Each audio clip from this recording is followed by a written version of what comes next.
Hello दोस्तों, स्वागत है आप सभी का आपके अपने यूट्यूब चैनल पर। मैं एस एन शुक्ला आप लोगों का बहुत बहुत स्वागत करता हूं। दोस्तों, आज के इस इंपॉर्टेंट वीडियो में हम चर्चा करेंगे बीए थर्ड सेमेस्टर के इंग्लिश लिटरेचर के बारे में। जी हां, जो भी हमारे स्टूडेंट बीए थर्ड सेमेस्टर में हैं उनके लिए वीडियो बहुत ही महत्वपूर्ण होने वाला है। दोस्तों, इस वीडियो में आपके वेरी शॉर्ट आंसर टाइप के क्वेश्चन जो हैं उनके बारे में चर्चा की जाएगी। मिनिमम 50 जो क्वेश्चन हैं और उनके आंसर उनके साथ इस वीडियो में आपसे चर्चा की जाएगी। बहुत ही महत्वपूर्ण वीडियो है दोस्तों। ये आपका जो चैप्टर है आपके कोर्स में, जो ये चैप्टर है arms and the man George Bernard Shaw का, इसी चैप्टर और बर्नार्ड शॉ से रिलेटेड जो है 50 क्वेश्चंस, बहुत ही महत्वपूर्ण क्वेश्चन जो हैं उनको इस वीडियो में समाहित किया गया है। तो फटाफट वीडियो को देखिएगा दोस्तों, वीडियो को अंत तक जरूर देखिएगा, चूँकि बहुत ही महत्वपूर्ण क्वेश्चन है जो आपकी परीक्षा की दृष्टि से बहुत ही महत्वपूर्ण हो सकते हैं। आपके पेपर में आने की बहुत ज़्यादा संभावना है, तो इसलिए वीडियो को जरूर देखें। और जो भी हमारे स्टूडेंट अभी तक चैनल को सब्सक्राइब नहीं किए हैं वो सबसे पहले चैनल को सब्सक्राइब करके बेल आइकन प्रेस कर दें, ताकि ऐसे इंपॉर्टेंट वीडियो की नोटिफिकेशन उनको मिलती रहे। तो आइए दोस्तों, वीडियो को शुरू करते हैं और देखते हैं कि कौन कौन से इंपॉर्टेंट क्वेश्चन हैं जो इस वीडियो में समाहित किए गए हैं। पहला क्वेश्चन है दोस्तों, when George Bernard Shaw was born. जी हाँ, जॉर्ज बर्नार्ड शॉ का जन्म जो है वो कब हुआ था, ये आपको बताना है। आंसर में आप देखते हैं कि he was born on 26 July 1856 at Dublin, Ireland. जी हाँ, बर्नार्ड शॉ साहब का जन्म कब हुआ था? आयरलैंड के डुबलिन में 26 जुलाई 1856 ईस्वी में हुआ था। कब हुआ था दोस्तों? वो कब पैदा हुए थे? 26 जुलाई 1856 ईस्वी में डुबलिन में, आयरलैंड, अर्थात ये देश का नाम है और ये शहर का नाम है। आगे देखते हैं दोस्तों, क्वेश्चन नंबर 2 है, who was the his father. उनके पिता कौन थे? तो उनके पिता का नाम दोस्तों था जॉर्ज केयरशॉ। क्या नाम था दोस्तों? George Carr Shaw was his father, यानी उनके पिता थे। Next question, question number 3, who was his mother. उनकी माता कौन थी? तो his mother was Lucinda Elizabeth Gurly. उनकी माता का नाम लुसिंडा एलिजाबेथ गुरली था। अगला question, what was his father. उनके पिताजी क्या थे? तो हिज फादर वाज एल्कोहलिक, यानी उनके पिताजी क्या थे? एल्कोहलिक का मतलब दोस्तों ड्रंकर, अर्थात शराबी, यानी उनके पिताजी एक शराबी टाइप के आदमी थे। Next question, what was his mother. उनकी माताजी क्या थी?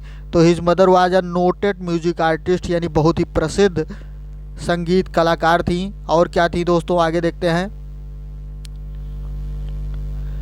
And also was a talented artist, और एक बहुत प्रतिभाशाली कलाकार भी थी, यानी एक प्रसिद्ध और प्रतिभाशाली कलाकार थी उनकी माताजी। नेक्स्ट क्वेश्चन, क्वेश्चन नंबर 6 में देखते हैं, when he left his education, यानी जॉर्ज बर्नार्ड शॉ ने अपनी शिक्षा कब छोड़ दी थी?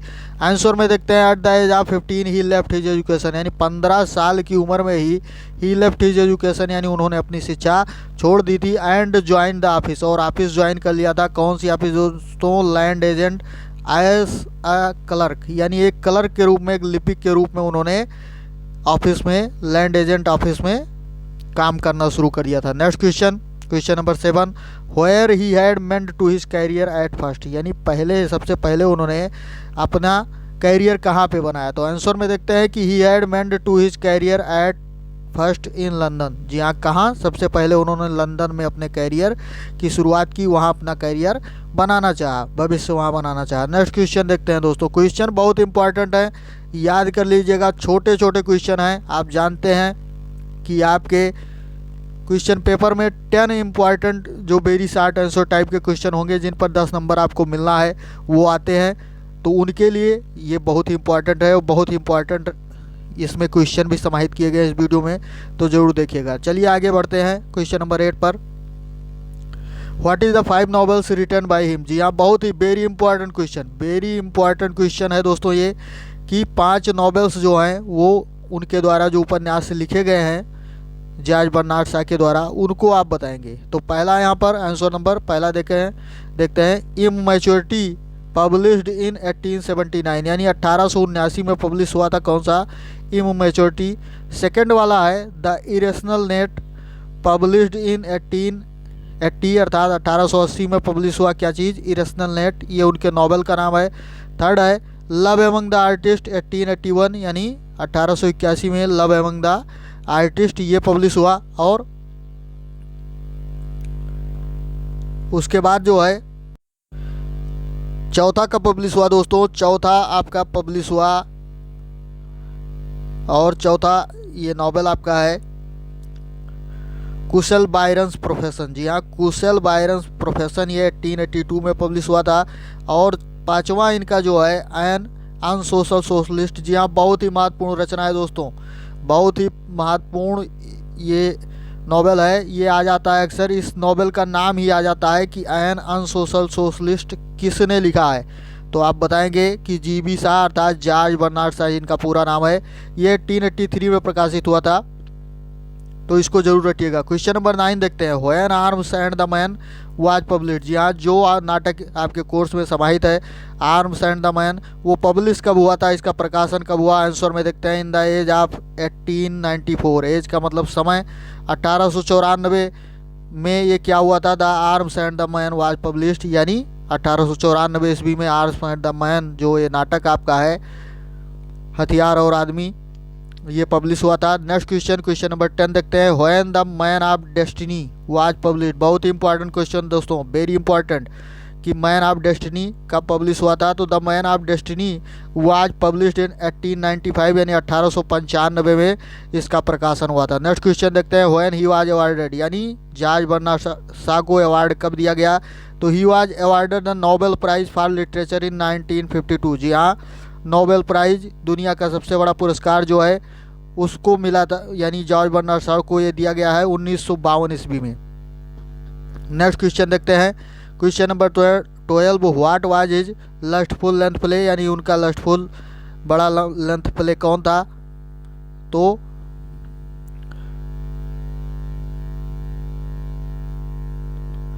Buoyant billions was his lustful length play. Next question, question number 13, when he was died, उनकी मृत्यु कब हुई, आंसर में ही वाज डाइड इन 1950, यानी 1950 ईस्वी में जीबी शाह साहब की मृत्यु हो गई थी। अब क्वेश्चन दोस्तों प्ले से रिलेटेड आगे के क्वेश्चन आएंगे। क्वेश्चन नंबर 14 है, हु वाज ब्लड सली, ब्लड सली कौन था दोस्तों, नाटक से related arms and the man जो आपका प्ले है उससे रिलेटेड क्वेश्चन है, उसमें ब्लड सली कौन था, तो he was Swiss mercenary soldier, वो एक स्विस का मतलब स्विट्जरलैंड वाले जैसे इंडिया के इंडियन, तो स्विस मर्सेनरी सोल्जर अर्थात वो एक स्विस पेशेवर सिपाही था। नेक्स्ट क्वेश्चन, भाड़े का सिपाही या पेशेवर सिपाही। नेक्स्ट क्वेश्चन देखते हैं, question number 15, who was Major Sergius Saranoff, जी हाँ मेजर सर्जियस सरनाफ कौन था, आंसर में he was the major in the Bulgarian army, यानी बुल्गारियन आर्मी में वो क्या था, एक मेजर के पद पर था, कौन, सर्जियस सरनाफ।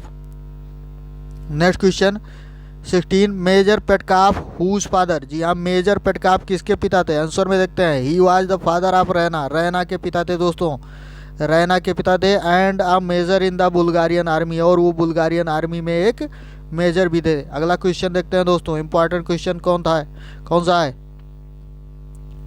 क्वेश्चन नंबर 17 है, हु वाज निकोला, जी हाँ निकोला कौन थे ये बताना है, तो he was the servant of Petkoff family, यानी वो पेटकाफ फैमिली में नौकर थे, पेटकाफ फैमिली के नौकर थे।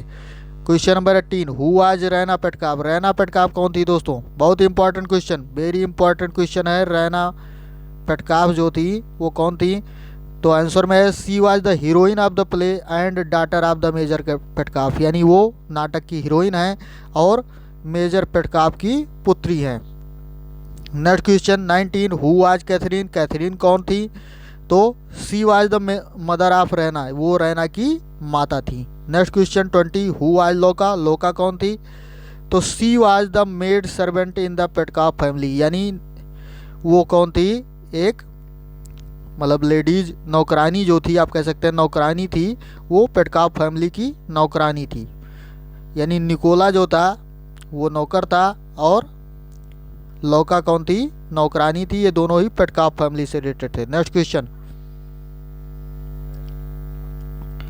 क्वेश्चन नंबर 21 देखते हैं दोस्तों, क्या इंपॉर्टेंट क्वेश्चन है, what is the purpose of show in the play Arms and the Man, जी हाँ आर्म्स एंड द मैन में क्या चीज़ दिखाया गया, शो का जो एक शो हुआ था दोस्तों वहाँ पे, तो शो का पूछ रहा है कि क्या पर्पज़ था, क्या उद्देश्य था, ये आपको बताना है, यानी आर्म्स एंड मैन में शो का क्या पर्पज़ था, उसका क्या उद्देश्य था, ये आपको बताना है। तो आंसर में देखते हैं दोस्तों शो का क्या उद्देश्य था। The purpose of the show का उद्देश्य था इन द प्ले नाटक में arms and the man is to develop anti romantic theory, यानी प्रेम विरोधी सिद्धांत को विकसित करना, डेवलप करना ही उसका मकसद था। Next question, question number 22, who is Major Petkoff? Major Petkoff कौन है in the play Arms and the Man? Arms and the Man में मेजर पेटकाप कौन है दोस्तों?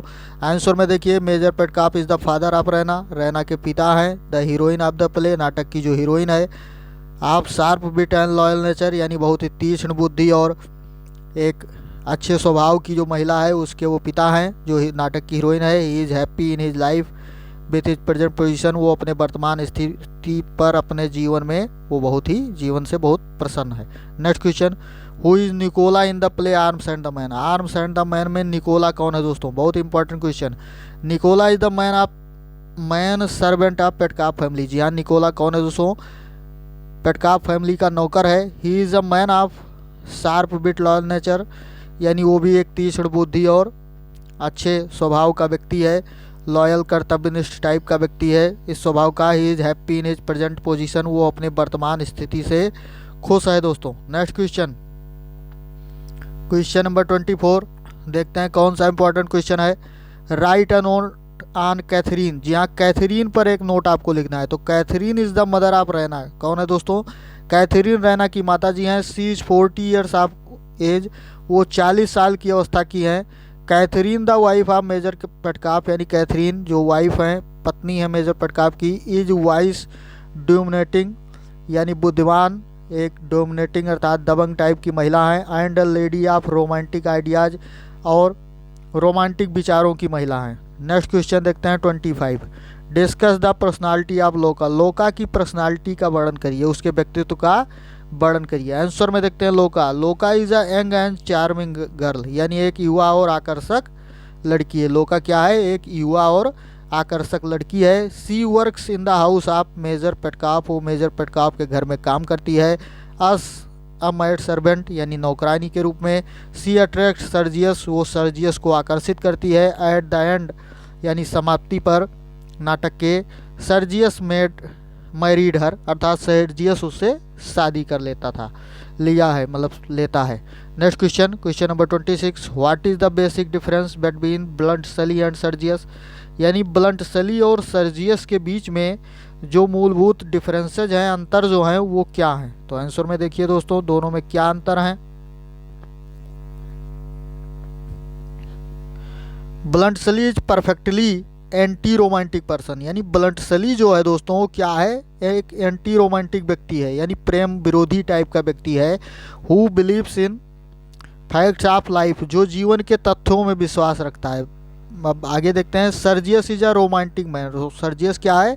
एक रोमांटिक व्यक्ति है। Who believes the power of imagination, जो कल्पना की शक्ति में, अर्थात द पावर ऑफ इमेजिनेशन, कल्पना की शक्ति में बिलीव्स अर्थात विश्वास करता है। Next question, question number 27, what is the source of the title the play Arms and the man?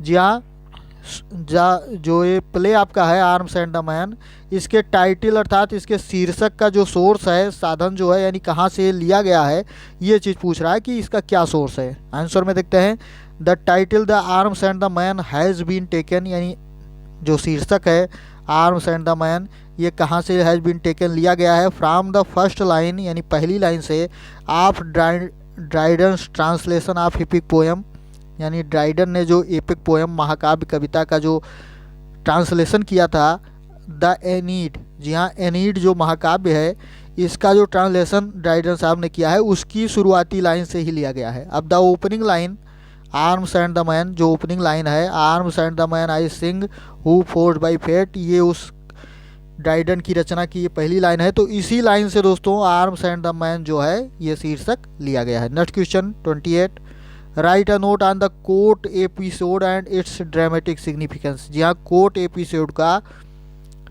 आप क्या करिए, उसके बारे में एक लेख लिखिए और इसका जो ड्रामेटिक नाटकीय महत्व है, सिग्निफिकेंस है, उसको आप बताइए। तो आंसर में देखते हैं दोस्तों क्या महत्व है इसका।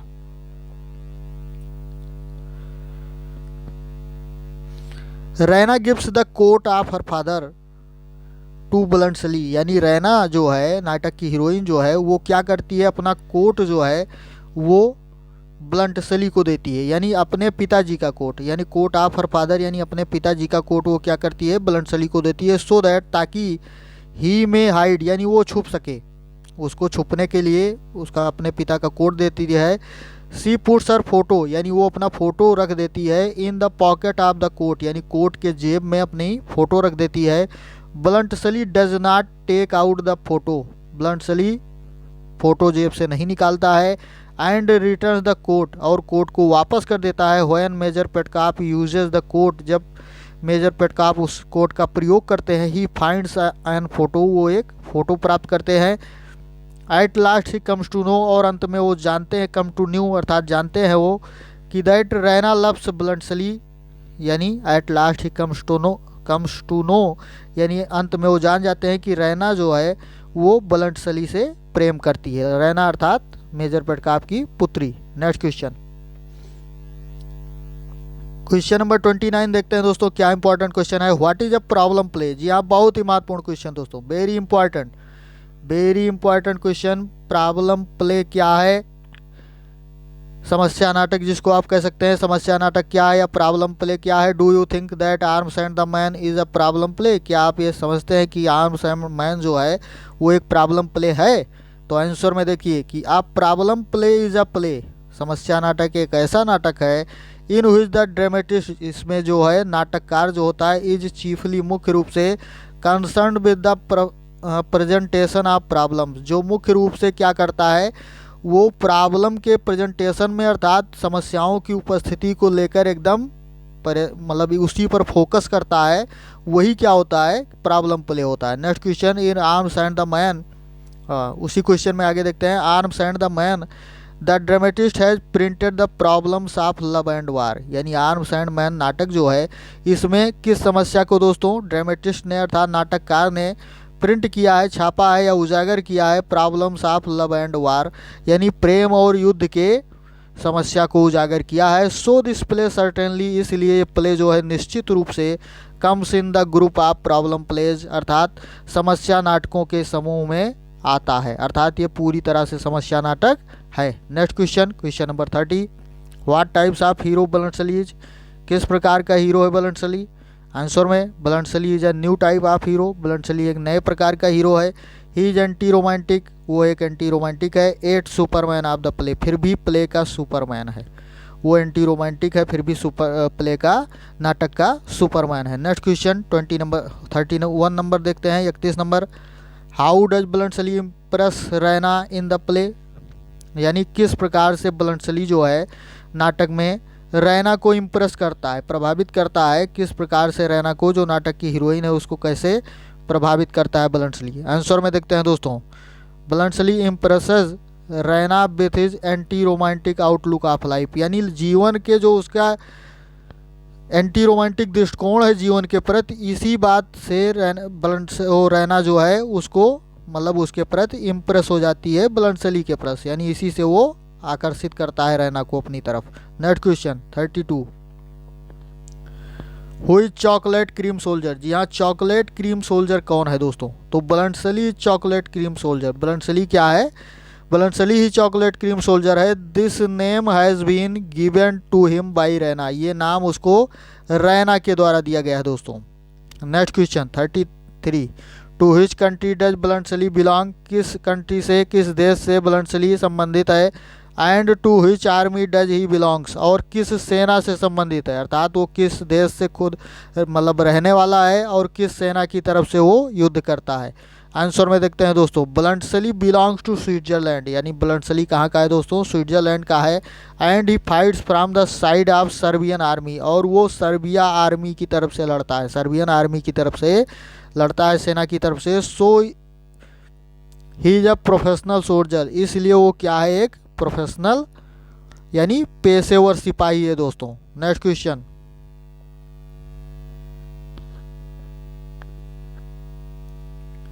क्वेश्चन नंबर 34 देखते हैं दोस्तों, Sergius is presented as great hero in the beginning of the play, why, यानी प्ले की शुरुआत में, नाटक की शुरुआत में सर्जियस को एक महान हीरो के रूप में यानी महानायक के रूप में आप कह सकते हैं प्रेजेंट किया जाता है, उपस्थित किया जाता है। क्यों ऐसा किया जाता है, आंसर में देखते हैं। तो in the beginning of the play यानी प्ले की शुरुआत में major Sergius is presented as a great hero, यानी एक महानायक के रूप में उसे प्रस्तुत किया जाता है सर्जियस को, मेजर सर्जियस को, क्योंकि आगे देखते हैं he had defeated same soldiers, यानी उसने क्या किया था, हराया था उन्हीं सोल्जर्स को, सेनानियों को, आप सर्बियन आर्मी यानी सर्बियन आर्मी सेना के जो सैनिक थे उसको उसने पराजित किया था सर्जियस ने, with his courage and cunningness, यानी अपने साहस और अपनी चालाकी से उसने क्या किया था, सर्बियन आर्मी के सेना नायकों मतलब सैनिकों को हरा दिया था। So Raina regards him as the greatest hero, इसलिए रैना ने उसको एक महानायक के रूप में कहा है। आगे देखते हैं question number 35, what does the opening scene of the play, यानी ओपनिंग प्ले की ओपनिंग सीन क्या है, arms and the man take place, आर्म्स एंड द मैन जो स्थान लेता है तो उसकी ओपनिंग सीन क्या है। आगे देखते हैं कि इन द ओपनिंग सीन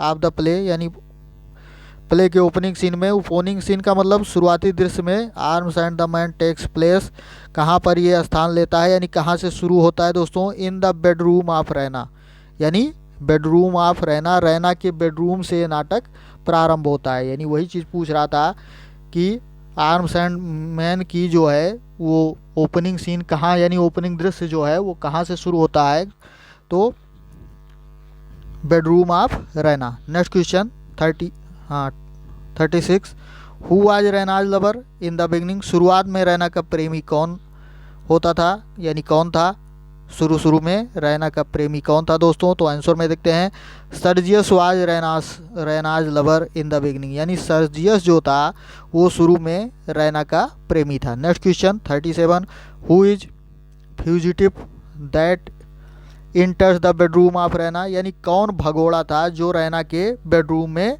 प्रवेश करता है दोस्तों, रैना के बेडरूम में कौन भगोड़ा था जो प्रवेश करता है, ये आपको बताना है। तो आंसर में देखिए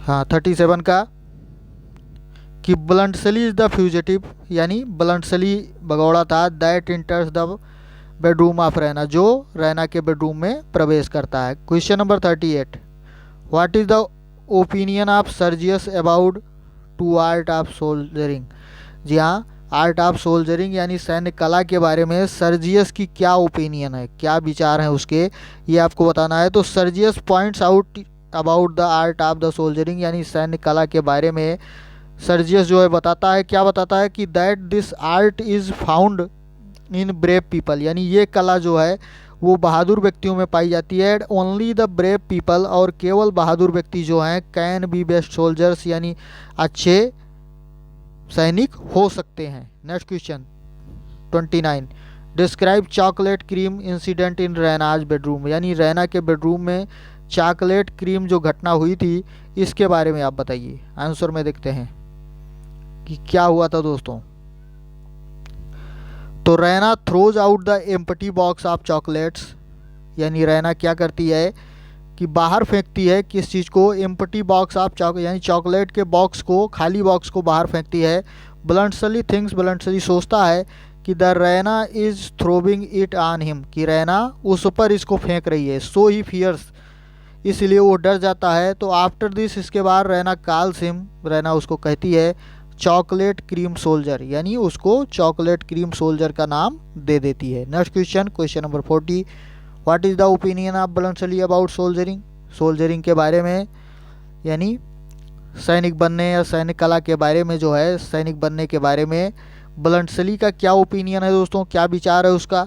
तो Bluntschli thinks that soldiering my dear is an art, यानी ब्लंटसली ये सोचता है कि जो ये मेरे लिए सबसे प्रिय है वो सैनिक बनना, वो सैनिक बनना क्या चीज़ है, एक कला है दोस्तों। एंड ओनली प्रोफेशनल सोल्जर, और जो केवल पेशेवर सोल्जर हैं, can be successful in it, केवल वही इसमें सफल हो सकते हैं, ऐसा ब्लंटसली का विचार था। Next question, question number 41, how did Bluntschli prove to Petkoff's family that he is a wise man, किस प्रकार ब्लंटसली जो है प्रूव करता है, सिद्ध करता है पेटकॉफ के परिवार को कि वो एक बुद्धिमान व्यक्ति है दोस्तों। आंसर में देखिए तो by committing in a wise manner, यानी by commenting in a wise manner, यानी बड़े ही बुद्धिमत्ता ढंग से, यानी बुद्धिमानी से वो क्या करता है, कमेंट करता है, कमेंट करके अर्थात टिप्पणी करके bluntly prayers that he is a wise man. Bluntly क्या करता है, अब इस बात को साबित करता है, बताता है कि वो एक बुद्धिमान व्यक्ति है। Next question 42, describe Bluntschli physical appearance when he enters Raina's bedroom, यानी ब्लंटली का जो एक शारीरिक दृश्य था, उसका दिखावा था, उस बात का वर्णन करिए कि जब वो रैना के बेडरूम में प्रवेश करता है। कहने का मतलब कि वो किस प्रकार से दिख रहा था, उसका पहनावा किस तरह से था, या वो किस तरह से दिख रहा था जब उसने रैना के रूम में प्रवेश किया, बेडरूम में, सैन्य कक्ष में। तो आंसर में देखिए कि Bluntschli is the man of 35 years. Bluntschli कौन था, 35 साल का व्यक्ति था। He was dark curly hair, उसके जो बाल थे वो क्या थे, घुंघराले और काले थे। क्विक आईज यानी तेज निगाहें थी उसकी। व्हेयर ही इंटर्स द बेडरूम, जब वो रैना के बेडरूम में प्रवेश करता है आप Raina. His dress is dirty, उसका ड्रेस जो था, कपड़ा जो था वो गंदा था। मड अर्थात कीचड़ लगा हुआ था। ब्लड खून से सना हुआ था। एंड स्नो और बर्फ से, अर्थात उसका कपड़ा पूरी तरह से गंदा था, उसमें कीचड़ मिट्टी जो है, खून और बर्फ, ये सारी चीज़ें लगी हुई थी। Question number 43, after returning the bottle field towards home Sergius is attracted, यानी बाटल फील्ड युद्ध भूमि से लौटने के बाद जो है किसकी तरफ, किसकी टूवर्ड्स होम, किसकी तरफ सर्जियस जो है अट्रैक्ट होता है, आकर्षित होता है। तो after returning from bottle field, युद्ध भूमि से लौटने के बाद सर्जियस इज अट्रैक्टेड टूवर्ड्स लोका, लोका की तरफ आकर्षित होता है। The maid servant of Raina, यानी रैना की जो नौकरानी लोका है उसकी तरफ आकर्षित हो जाता है। नेक्स्ट क्वेश्चन, क्वेश्चन नंबर 44 देखते हैं दोस्तों। What is the dress proving by Raina to Bluntschli when he first visited her house, यानी जब पहली बार ब्लंटली उसके घर में जाता है, रैना के घर में, तो किस प्रकार का ड्रेस जो है वो, व्हाट इज़ द ड्रेस यहाँ प्रोवाइडिंग होना चाहिए बाई रैना, यानी रैना के द्वारा किस तरह का ड्रेस प्रोवाइड किया जाता है ब्लंटली को जब वो उसके घर में प्रवेश करता है। आंसर में देखते हैं कि Raina provides Bluntschli with an old coat of Major Petkoff's her father, यानी रैना क्या करती है, अपने पिता मेजर पेटकॉफ की एक पुरानी कोट जो है वो उसको देती है। Next question, question number 45, what is that, what is it, वो क्या है, that Raina puts in the pocket of the old coat, जो रैना रखती है pocket of the old coat, यानी ओल्ड कोट के पॉकेट में, जेब में, before she gives it to Bluntschli, यानी ब्लंटली को देने से पहले कोट की जेब में वो क्या चीज़ रखती है रैना। आंसर में देखते हैं कि रैना पुट्स हर फोटो, वो अपनी फ़ोटो रख देती है in the pocket of old coat, यानी पुरानी कोट के पॉकेट में। She writes on the photo, वो फोटो पर लिखती है to dear chocolate cream soldier, यानी चॉकलेट क्रीम सोल्जर को ये बात जो है इतना ही उस पर लिख देती है फोटो पर। आंसर में देखते हैं, हाँ अगला क्वेश्चन देखते हैं दोस्तों। क्वेश्चन नंबर 46 है कि who informs Sergius that Raina would not marry him, कौन सर्जियस को इन्फॉर्म करता है, सूचना देता है कि रैना जो है उससे शादी नहीं करेगी, अर्थात सर्जियस से शादी नहीं करेगी, ये बात सर्जियस को कौन बताता है। तो आंसर में देखते हैं कि लोका इन्फॉर्म सर्जियस, लोका उसको इन्फॉर्म करती है सर्जियस को कि that Raina would not marry him, कि रैना उससे शादी नहीं करेगी, बिकॉज सी लव्स ब्लंटली, क्योंकि वो ब्लंटली से प्रेम करती है, अर्थात रैना ब्लंटली से प्रेम करती है, इसलिए वो सर्जियस से शादी नहीं करेगी, ऐसा लोका ने उसको बताया। क्वेश्चन नंबर 47 देखते हैं दोस्तों। What charge is made by Raina against Sergius, Sergius के अगेंस्ट अर्थात उसके विरुद्ध जो है रैना के द्वारा किस तरह का चार्ज लगाया गया, अर्थात किस तरह का आरोप लगाया गया। तो आंसर में देखते हैं रैना चार्ज सर्जियस, रैना आरोप लगाती है सर्जियस पर दैट ही लव्स लोका, कि वो लोका से प्रेम करता है। So she can not marry him, अर्थात ये इसलिए वो उससे शादी नहीं कर सकती। कहने का मतलब वो स्वयं अपने बारे में कहती है इसलिए मैं तुमसे शादी नहीं कर सकती हूँ, रैना बताती है सर्जियस से, क्योंकि जो सर्जियस है वो लोका से प्रेम करता है। Next question 48, who is the object of ridiculous, यानी उपहास का जो एक ऑब्जेक्ट जो है वो कौन बनता है इन description of battle given by bluntly, यानी ब्लंटली के द्वारा जो युद्ध का डिस्क्रिप्शन वर्णन किया जाता है, बताया जाता है, तो उसमें उपहास का पात्र कौन है दोस्तों? तो आंसर में देखते हैं कि Sergius is the object of ridicule, अर्थात सर्जियस जो है वो उपहास का पात्र है। In the description of Bluntschli, in description of battle given by Bluntschli, यानी ब्लंटसली के द्वारा जो बाटल का, युद्ध का जो डिस्क्रिप्शन दिया जाता है उसमें उपहास का पात्र कौन है दोस्तों? सर्जियस है। Next question, how are Raina and Bluntschli united at the end of the play, यानी प्ले के अंत में रैना और ब्लंटसली जो है किस तरह से यूनाइटेड हो जाते हैं, किस तरह से एक हो जाते हैं, ये बात बतानी है। आंसर में देखते हैं कि after the death of his father, यानी अपने पिता की मृत्यु के बाद ब्लंटसली गेट्स अ लार्ज प्रॉपर्टी, यानी ब्लंटसली को बहुत सारा धन मिल जाता है, बहुत सारी संपत्ति प्राप्त हो जाती है। आफ्टर दिस, इसके बाद, but Bluntschli and Raina are united, कि ब्लंटसली और रैना यूनाइटेड हो जाते हैं, यानी उसके पिता की मृत्यु हो जाती है ब्लंटसली के, और उसको बहुत सारी प्रॉपर्टी मिल जाती है, और फिर क्या होता है, रैना और ब्लंटसली एक हो जाते हैं। Next question, question number 50, who are married in the end of the play, play के अंत में कौन शादी करता है? आंसर में Raina is married to Bluntschli, यानी रैना जो है वो ब्लंटसली से शादी करती है। लोका इज मैरिड टू सर्जियस, और लोका जो है वो सर्जियस से शादी करती है in the play of the end, in the end of the play, अर्थात नाटक के अंत में। तो ये 50 इंपॉर्टेंट क्वेश्चन दोस्तों आर्म्स एंड द मैन से थे, जीवी शाह द्वारा जो लिखा गया है नाटक, आपके कोर्स में सम्मिलित है। बहुत ही महत्वपूर्ण जानकारी थी दोस्तों आपके लिए। अगर जानकारी अच्छी लगी हो तो वीडियो को लाइक ज़रूर करें, अपने दोस्तों में शेयर करें, कमेंट बॉक्स में अपने विचार टाइप करें। तो आज की वीडियो में इतना ही दोस्तों, मिलते हैं अगले वीडियो में। धन्यवाद, जय हिंद।